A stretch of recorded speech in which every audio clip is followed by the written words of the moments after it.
Thousands of young people flooding this park, hoping to catch a glimpse of the Holy Father. The Pope has arrived and everyone is so excited and overjoyed and feeling blessed. There's such a sense of peace. It's the Pope's first event with World Youth Day travelers, and whether they come from Brooklyn or beyond, this is the reason they made this pilgrimage to Portugal. Hi, I'm Christine Persichetti. Diocese of Brooklyn pilgrims got a front row seat as the Holy Father rode into Edward VII Park.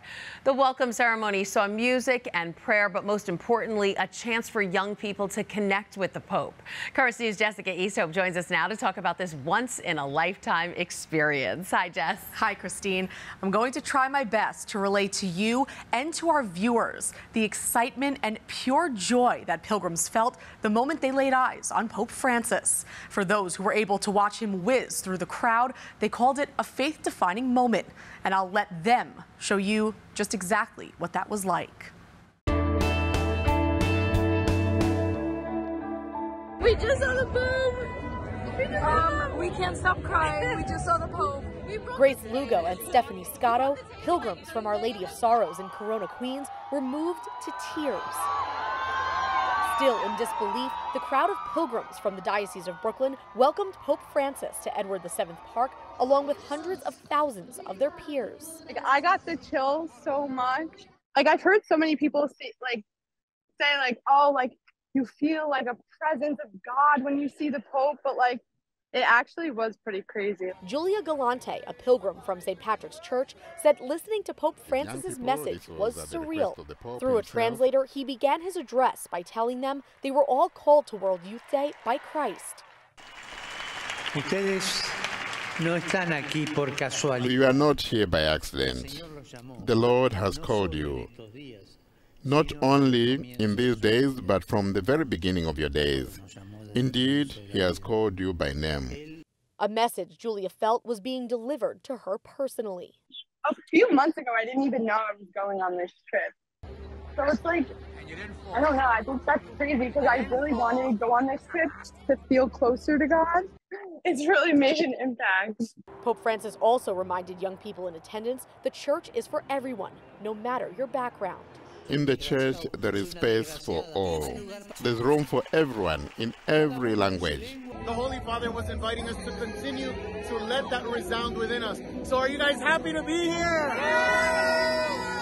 Everyone at World Youth Day has really embraced documenting this experience and showing you how it's affected their lives and faith. Tomorrow, the events continue with catechesis and the Stations of the Cross. And like always, we'll be bringing you updates directly from World Youth Day in Portugal as it happens. Jessica Easthope, Currents News. Christine? Thanks, Jess. I love that.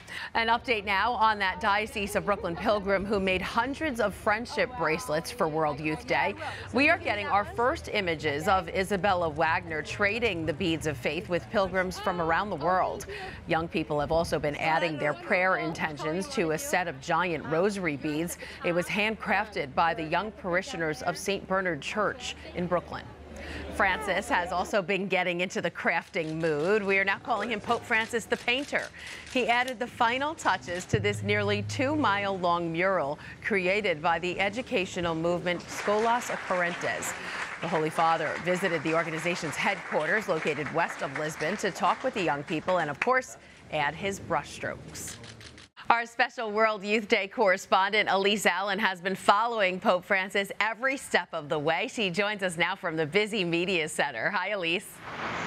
Hi, Christine. The Pope and the pilgrims have finally gotten together. We just saw in Jessica's story how excited the travelers were.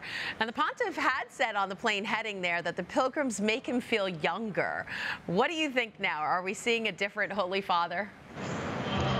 You know, we really are.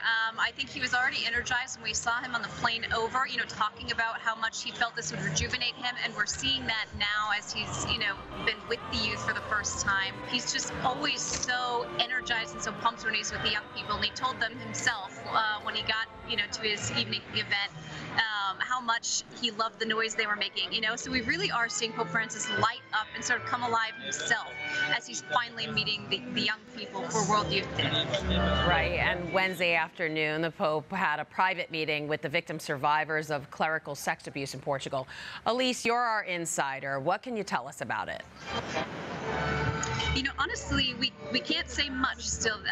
Local authorities and even the Vatican have kept many of the details of that meeting very private. They did not reveal that it happened until after the fact. So we know that about 13 people met with the Pope, sexual abuse victims, but also representatives of church organizations here in Portugal that work with sexual abuse victims and aid in sort of their recovery efforts. So that's really all we know. And the fact that he met with them last night really shows how much of a priority he is making this issue and making sex abuse victims and making amends with them and asking for their forgiveness. He's making that a real priority. Absolutely. And one last thing. Earlier this year, Portugal legalized euthanasia. And back in 2007, the country grew its abortion laws. The Pope criticized these changes in one of his speeches, right?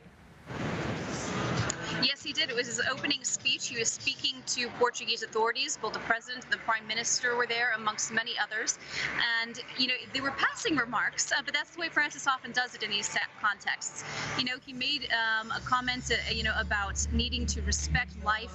And, you know, he's talking about those who are discarded. He was very clear about the need to defend and protect life, from the unborn children to the very elderly. All right, Elise, we'll let you get back to work in that busy media center. Elise Allen, senior correspondent for Crux, thanks again for joining us. Thank you. We will have continuing coverage from our World Youth Day team all this week. Elise will fill us in on tomorrow's Mass with Francis and Stations of the Cross. Plus, Currents News' Jessica Easthope will be here again with the Diocese of Brooklyn's next steps on their pilgrimage to Portugal. Back now to the Diocese of Brooklyn, a parish remembered a group of fallen firefighters who died in the line of duty. The Church of St. Brendan in Midwood remembered the 6 men in a Mass on Tuesday. It was 45 years ago to the day that they died in a 4-alarm fire at Waldbaum Supermarket. It's considered one of the worst disasters in the FDNY's history and even prompted changes in the way the department approached certain fires. During the Mass, the family of some of the fallen and members of the FDNY prayed for the men, along with all current firefighters. And that is this Currents News Update. I'm Christine Persichetti. Thank you for joining us because we are putting your faith in the news. Hope to see you again next time.